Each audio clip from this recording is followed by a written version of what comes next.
टिकणार नाही नाही असं राहायचं. 16% आरक्षण दिलं, मराठ्यांना टिकून दिलं. 13% आरक्षण दिलं, मराठ्यांचा असल्यामुळे ते टिकून गेलं नाही. सगळेजण समजून घ्या, मराठ्यांचा खरा असलं तरी टिकून देत नाही तितका मराठ्यांचा द्वेष यांच्या मनात. आता 10% आरक्षण दिलं, आरक्षण लागू होण्याच्या अगोदरच कोर्टामध्ये याचिका दाखल केली. मराठ्यांचं किती चांगलं असतं तरी त्याच्या पाठीमागे मुद्दाम लागतात आणि ते आरक्षण घालवते. 57 आक्रमण मिळाला, सगळं भुजबळ टाकली, रद्द करा म्हणून मागणी केली. आमचं रद्द केलं तर मंडळ कमिशनने सगळं बोलायला लावायचं. तुला माहित नाही, त्याला माहित आहे मंडळ कमिशन चायनीज होतोय, कोर्टात घेता येतं. 16% आरक्षण उडवतो, काय हरवलं तो?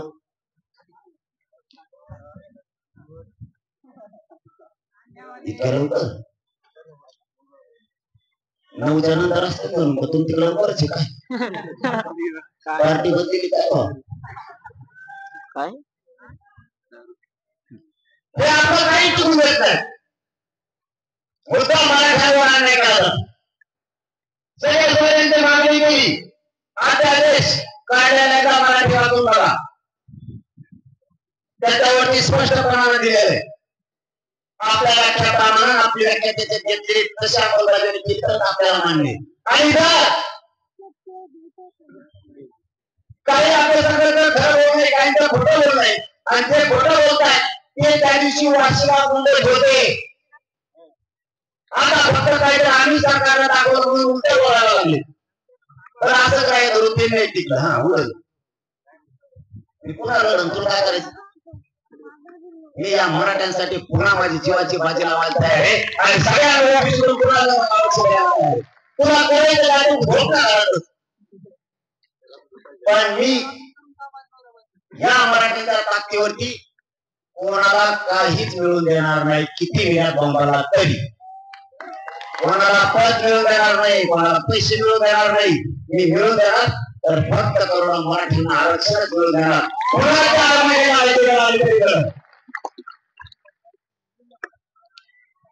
मी फक्त चुकच बोलायला ते कामाला लागले. मी काय चुकवतो? का दुःख द्यायला लागले मला तुम्ही? तू कोणाकडून होत नाही, ही चूक करायची वेळ नाही. तुमचा आमचं काही वाद असेल, काही नाराज असेल, ती दिवस ही नाहीये. आज समाजाच्या पाठीवर हात टाकून समाजाच्या एकजूट वाढून त्याला आरक्षण देण्याची गरज आहे. आज एकमेकाचे गुन्हे धुणे करायची वेळ नाही. समाजावर ते संकट ओंगावतंय, समाजाला वेठी धरायचं काम केलं. तुम्हाला माझी विनंती आहे, जर सरकारने आरक्षण नाही दिलं तर पुन्हा मुंबईकडे जावं लागेल. तुम्ही सगळे येणार का?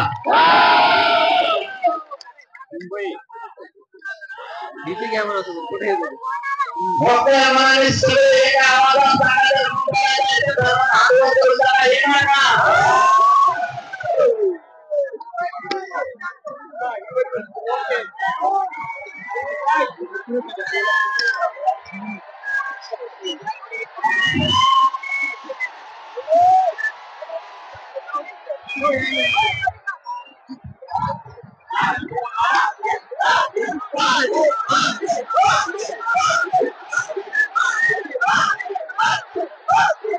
यांनी मला शेवटचा मुद्दा सांगतो. यांनी मला आणि माझ्या समाजाला घेरायचं ठरवलं. माझा मराठा समाज एकत्र आला. माई बापांना आणि माझ्या भावांना खूप जणांच्या पोटात चढायला लागलं. यांचा समाज एकत्र आला, यांनी एक शिक्का मतदान केलं. माझा समाज कधी त्यांच्यावरती रुसला नाही, कधी नाराज झाला नाही. यांना आरक्षण दिलं. माझा समाज कधीच म्हणला नाही यांना का आरक्षण दिलं. आज माझ्या लेकरांना, मराठींचे लेकर आज मोठे होणार. आरक्षणाची किंमत मराठींना कळायला लागली. तर सगळेजण मराठ्यांच्या विरोधात उतरायला लागले. बीड मधल्या मराठ्यांनी एकजुटीने यावेळेस मतदान केलं म्हणून त्यांना त्रास व्हायला लागला. मी सरकारला इथून जाहीरपणाने सांगतोय, माझ्या मराठ्यांना गोरगरिबांना त्रास होता कामा नये. मला सहन होत तर मी सहन करीन, पण जर माझ्या मराठ्यांनी एकजूट केली म्हणून त्याला जर तुम्ही त्रास देणार असता, त्याला उभीटीस धरणार असता, सहन होत तर सहन करून येतात. जसा तसं उत्तर देऊ मी मुख्यमंत्र्यांना जाहीरपणाने. मी माझ्या समाजाच्या हानी नाही होऊ देणार. माझ्या समाजाच्या मुलाला, माझ्या समाजाच्या मुलीला तुम्ही आडून जर त्रास देणार असाल तर आम्ही उघड्या डोळ्याला नाही बघू शकत. मराठ्यांना इथून पुढे सांगतोय, कोणावर अन्याय करायचा नाही आणि कोणाचा सहन पण करून घ्यायचा नाही. सरकार जाऊन पुन्हा आपल्यावरती खोट्या केसेस करताय. एकाही खोट्या केसेसला मराठ्यांनी घ्यायचा नाही. यांनी आरक्षण असून राज्यातील सगळ्या पक्षांचे ओबीसी करणार आहे. या हिंगोली जिल्ह्यातील महाराष्ट्रातल्या सगळ्या पक्षांच्या मराठ्यांच्या मंत्र्यांना आमदारांना आव्हान करतोय की सगळ्या पक्षांच्या ओबीसी एकत्र आहेत. माझा मराठा समाज आणि मराठा समाजाला ताकद देण्याची ही वेळ आहे.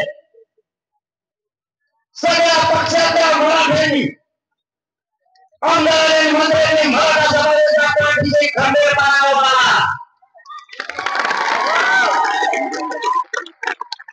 ज्यांना आरक्षण असून मराठ्याला आरक्षण मिळू नये म्हणून मराठ्यांचं आरक्षण विरोध करायला लागले. एकही रोज मराठ्यांचे रद्द होता कामा नये. मुख्यमंत्री साहेबांना जाहीरपणाने सांगतो, ठरलेला 9 महिना साठवलेल्या ओबीसी समाजाचे नेते आरक्षण असून ताकदीने लढायला लागले तर माझ्या समाजाला आरक्षण नाही मागतो किती ताकदीने कोणी तुमच्या जातीसाठी कट्टरे, मी सुद्धा माझ्या जातीसाठी कट्टरे. तुम्ही तुमच्या जातीसाठी पैसे मला तुमच्या मोठ्या केसेस घ्यायला भेटत नाही, पण ओबीसी आरक्षण घेतल्याशिवाय सुट्टी आहे. किती टाकूया तुमचा विश्वास जोपर्यंत माझ्यावरती तोपर्यंत